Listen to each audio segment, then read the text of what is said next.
Hey guys, how you going? This is BillyEatWorld again, and today we're going to take a look at a few more tips to improve your KD in Battlefield 5. And in this video, we're going to do something a bit different, and we're going to focus on the 64-player modes, and specifically Conquest, because, well, we all know that they can feel pretty chaotic sometimes. So, in a sense, what I want to try and do with this video is to help you guys figure out some of the ways you can learn to control that chaos, or at least limit your exposure to it. And hopefully not only will this video help you to improve your KD, maybe it'll also make the 64-player modes a little bit more fun and a lot less frustrating. Alright, so to kick off, the first tip I want to give you guys is to stick to the objectives and the lanes that are on the outside of the map. So for example, if you think of the map as a dartboard, well, you want to focus on capping the objectives that are furthest away from the bullseye, which is also probably the place furthest away from the feature of the map, like the church on Devastation.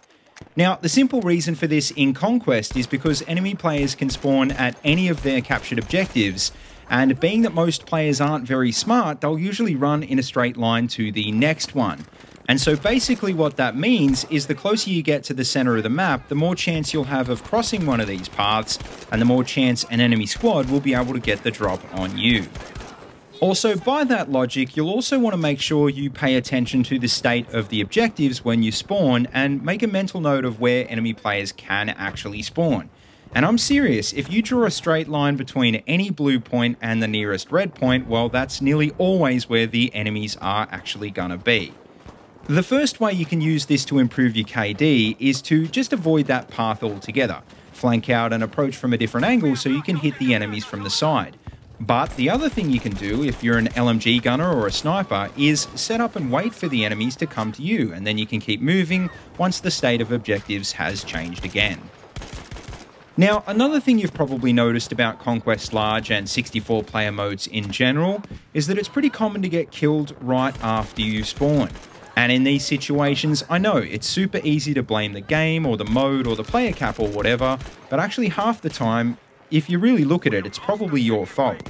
For example, if you're the kind of player who just wants to spawn back into the game as soon as possible, well, chances are you're going to end up spawning on a random teammate, and you're not really going to check to see if they're in a bad position. And honestly, if you just take a few more seconds and you back out to the main deploy screen and think about the first two tips every single time you spawn, well, you'll find that you won't get insta-killed quite so much. Now, if you do manage to find a good spawn, you'll find that the next most common time in Conquest that you'll get insta-killed is when you've just engaged an enemy. And so another really big tip is before you fire your gun every single time, make sure you've got your exit strategy planned out first. For example, you might want to set yourself up so that you've got a tree next to you so you can strafe behind after you fire, or you might want to run back through a doorway to give yourself some cover to reload.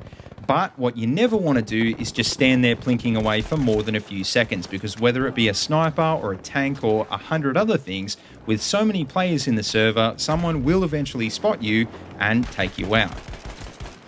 Now, just to bounce off the last point I made, one of the best ways to stop yourself getting killed in Conquest is to not attract attention to yourself.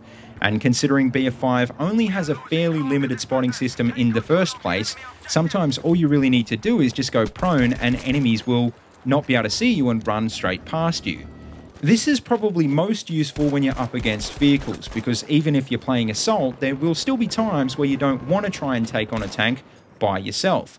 And so as a general rule, if you don't think you can win a fight on your own, well, just don't engage. Go prone, find a bush or whatever, and just be patient until the danger passes by.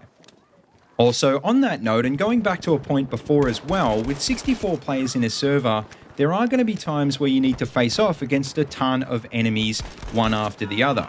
And, well, considering ammo is pretty limited in BF5 compared to other games in the series, there are going to be those unfortunate times where you run into a full squad and you only have one mag left. So in a nutshell, what you really want to do is only shoot at targets that you think you can realistically kill, because it'll not only waste ammo if you miss shots, remember, it'll also draw attention. And when you do start running low on ammo, well, go back to the exit strategy point. Check your big map and start working out how you're going to get back to the nearest supply crate. But anyway, guys, that just about wraps up this video. So make sure, as always, you let me know what you think of these tips in the comment section below.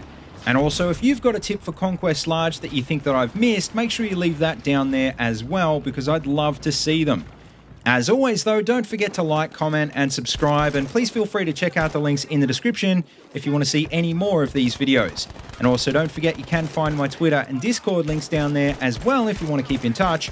And as always, until next time, see you later, and have a good one.